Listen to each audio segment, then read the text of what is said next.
How's it going? Today I want us to talk about something that is very, very important, and this is very much around screening tenants for your rental property. And maybe you are that investor that has just bought their first property, and maybe you are in registration at the moment and you're now thinking, oh, how do I screen them now to be in my property, and what do I need to do? So yes, there are so many ways in which you can be able to screen your tenants for your rental property.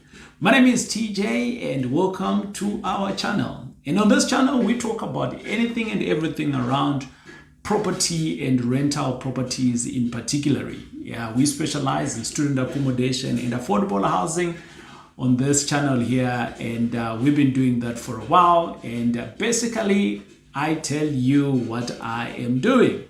And with that, many people have taken through what we are doing, implemented it, and it has worked. And they are putting moolah in their own pocket. So let's jump on into the conversation of screening tenants for rental properties. How do you screen them? What does it mean to actually screen? So I'm going to give you I've got a few pens here. So I'm going to give you guys an example.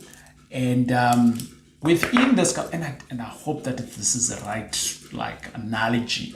So I've got some colored pens here that I've got.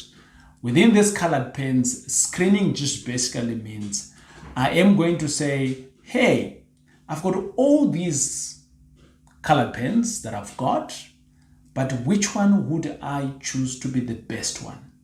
Is it the pink one? Is it the black, blue, orange, green, or green? Right? So I'm going to screen them on the same merit. You can see this one is short, this one is black, whatever the case is. So I'm going to screening them like I have a criteria that I'm going to put in place, and I'll take this pen here on the same criteria, this here on the same criteria, same criteria, until I can get to my satisfaction. And maybe these four, well, it was four, yeah. Those four will fall away until I get to these two. And then eventually, again, I'll screen these two again on another set of criteria. And eventually, I'll have one left, which is the pink. That's what screening is all about. So you need to have a process. If you don't have a process, you can't screen. So in today's video, I am going to be talking about that. So well done if you are one of those people who have actually bought your property, or you're thinking about buying a property. You are on the right track. But obviously, before you buy the property, or after you've now bought the property, now you want to screen it. I want to put a disclaimer. With what I know today, when I do get my first property, right? Or should I say, with what I know today, if I'm to get a new property, right? What would I do? Would I screen the tenant myself? No, I would never do that. Why wouldn't I not do that? It's because then I'm a newbie. There's a lot of things that I'm going to miss. So for that reason, I am going to let the pros do it. Yes. What do I mean by the pros? Well, there's companies out there, lots of them, that do estate agents, or that do property rentals or rental management. Some of them, you need to be careful when you vet this. So in your area, or in your specified area that where you've bought this property, you might see a couple of boards all over the shore. When you see those boards, go and engage them and see whether they do have a rental arm within their real estate. If the answer is yes, for me, I'll do that. Why? Because nobody will ever know that I own a rental property. That's number one. Number two, I'll never be able to engage with that tenant because I've got a professional doing that for me. Number three, the estate agent is a professional, hopefully, and they have all the tools that is required for them to actually do this on my behalf. The question that you're going to ask is, TJ, but I am going to pay them. Yes, I am paying them for the freedom that I'm going to be getting. So if I pay them, let's say 10% of my gross rental income, plus maybe a placement fee, it doesn't matter. I know that I've got a peace of mind that someone else is doing it professionally. But if you decide to do it yourself, This is what this video is all about. How do you do it? How do you screen the tenants for your rental property? That's what we want to talk about today, yeah? Okay, good. By the way, if you do have any comments in the comment section, please, I will address to your questions that will come through. And over and above that, if you've never subscribed to our channel, now is the time to subscribe. And if this information has been helpful to you, I suggest that you hit that button, share, so that you and I are not the only ones who are getting this information. My name is TJ, and it's great to hang out with you. So let's jump onto it. So number one, if you are not going to let the pros do it, how do you do it? So I would say that what you now need to do is that remember, this is your property. Your property. So which basically means that you have a kingpin of your property. The first thing I'll do is that I would go and read a document that is called the South African Rental Act. So in South Africa, we do have an act that governs what should happen around a property. It's a document that is freely available online. You can Google that. And once you read that book, or should I say act, then it gives you a guideline, a framework in terms of what you're allowed to do and what not to do. So that's the first thing. Step number two is that what I'll do is that alongside this documentation, I am going to put my own rules and regulations for my property. Because it's mine, I can put my rules and regulations for it. Then the third thing that I'm going to do is I am going to engage an attorney to draft the contracts for me. But I know of another cool place where you can also visit and you can buy a contract, which is, that place is called, it's a website, which is called tpn.coza. I've used them several times. They already have contracts that are already ready. They are ready to be deployed, right? So which basically means that you can utilize that and you can add in one or two things that you want to be specific as a rule for your property. Like for instance, no smoking. Yeah, it is a rule that you can put in. It's your property. Like for instance, no dogs allowed. Am I being discriminative? No, it's my property. Like for instance, no lesbians, gay people. Oh, now you're being discriminative. Yeah, such kind of things you shouldn't put in your property. TJ, but it's against my religion. Yes, but we live in a constitution that says otherwise. There is other ways in which you can either decline or approve their process. But how would you know? Maybe you ask them.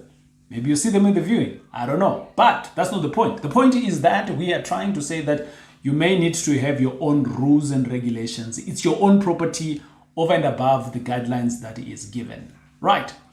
Over and above that, now that you are with an attorney, the attorney now needs to see what is allowed versus what you're going to be putting in. So your contract now already stipulates all of these things so that tomorrow, if there is any conflict, you are able to fall back on your contract of your rules and regulations. So for instance, if ever you get to these people's houses, your house, and now they are the ones that are tenanting, and within the property they are smoking or they have just exited and the house is full of smoke, right? Or that smell, you can be able to say, I'm going to take X amount of money from your deposit so that I can fumigate my house for ABCD. This makes sense. But if it's not there in your contract, then you cannot enforce it, right?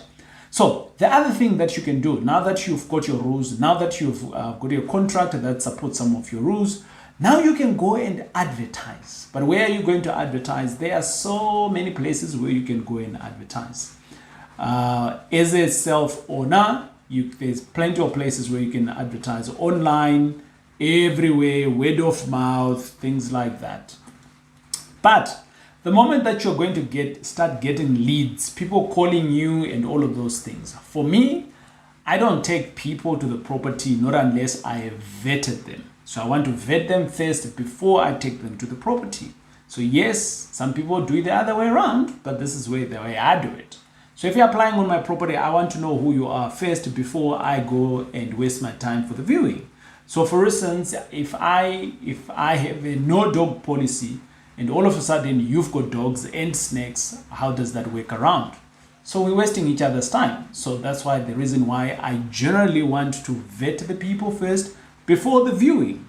But again, this is your game. You do what you'd like to do.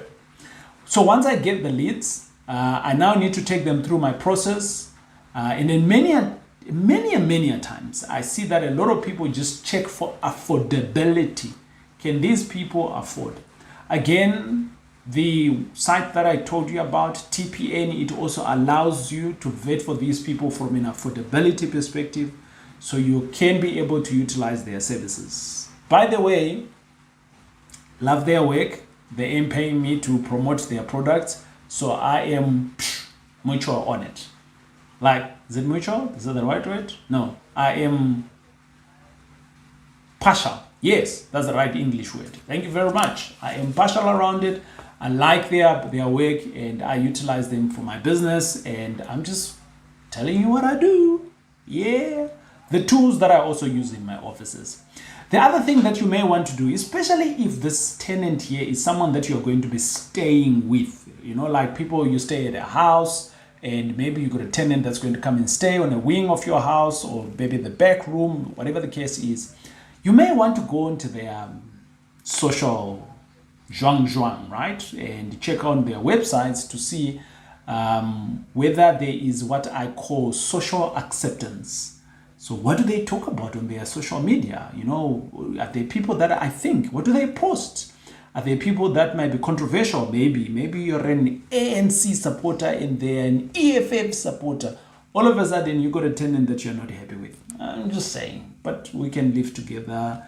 Doesn't mean that our political motives, you know, should interact with business. That's my view, but for some people, you may be strong around it. So for some of those things, you may want to double check. Right, but you don't have to ask them, right? But you can double check to see on their social media. These days, it's pretty easy. People, all of us have all become historians. We leave trails of what we do on our social media. The other thing that I also want to check on around is other behaviors. You know, other behaviors that you can pick up from other documentations, let's say from bank statements. You can ask for bank statements. And you can see that this person is always at the club, they are not at home during weekends, they travel quite a lot. Or if they travel quite a lot, I am happy because then I'm renting my place, but there's no one staying there, you know, that kind of thing. So other behaviors in terms of where you can get some of this documentation. Now, they have gone through now the process. So do they pass or not? And you now need to communicate to them to say, yes, you passed our criteria, our vetting process, you can move in or you're not moving in. Or what is the next step? You need to pay a deposit. What is the deposit? 2 months rent, 1 month rent? I don't know. Maybe it's a 1 year's rent, right? It's your property. You dictate what you want to do. I did say that. It's your property. You dictate what you want. And those that are happy with you will see that and they'll be able to come through. Now, in my view, at this junction, that's when we now take each other for viewing, because now I can see that you qualify for all of these things. I am happy with you as an individual and I can show you the property that I've got. But for some other people, you might do it differently, but this is the way I'll do it. So covering the questions, screening tenants for your rental property. This is exactly how Uncle TJ will do it. And I'm hoping that this has been of value to you. If it has been, you know what to do. Share with others so that we can all grow within our business. It is I, TJ, will check you out on the next video. Bam bam!